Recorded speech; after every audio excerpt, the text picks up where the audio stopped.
ଯୁବକକୁ ହତ୍ୟା ଧମକ ଦେବା ଓ ମାରଣାସ୍ତ୍ର ଆକ୍ରମଣ ନେଇ ଥାନାରେ ମାମଲା। ଦୁଇ ଅଭିଯୁକ୍ତଙ୍କୁ ଗିରଫ କରି କୋର୍ଟ ଚାଲାଣ କଲା ପୋଲିସ।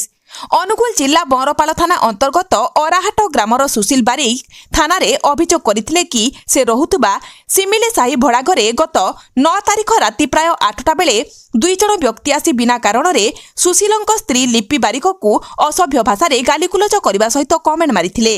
ସୁଶୀଲ ଏହାକୁ ବିରୋଧ କରିବା ସହିତ ବୁଝାସୁଝା ହୋଇ ଉକ୍ତ 2 ଜଣ ବ୍ୟକ୍ତି ଘରକୁ ଯାଇ କିଛି ସମୟ ପରେ ପୁଣି ସୁଶୀଲଙ୍କ ଘର ସାମ୍ନାକୁ ଆସି ଗାଲିଗୁଲଜ କରିବା ସହିତ ଇଟା ପଥରରେ ଆକ୍ରମଣ କରିଥିଲେ। ଉଭୟେ ସ୍ୱାମୀ ସ୍ତ୍ରୀ ଘରୁ ଭୟରେ ବାହାରକୁ ବାହାରି ନଥିଲେ। 10 ତାରିଖ ଦିନ ସୁଶୀଲଙ୍କୁ ଉକ୍ତ 2 ଜଣ ବ୍ୟକ୍ତି ମାଡ଼ ମାରି ଏକ ଛୁରୀରେ ଆକ୍ରମଣ କରି ପଳାଇ ଯାଇଥିଲେ ଓ ଜୀବନରେ ମାରିଦେବା ଧମକ ଦେଇଥିଲେ। ସ୍ୱାମୀ ସ୍ତ୍ରୀଙ୍କୁ ବିପଦ ଥିବା ନେଇ ଥାନାରେ ଲିଖିତ ଅଭିଯୋଗ କରିଥିଲେ। ଅଭିଯୋଗକୁ ଭିତ୍ତି କରି ପୋଲିସ ଆଜି ସିମିଲି ସାହିର ରିଙ୍କୁ ନାୟକ ଓ ରଞ୍ଜିତ ବେହେରାଙ୍କୁ ଗିରଫ କରି କୋର୍ଟ ଚାଲାଣ କରିଛି।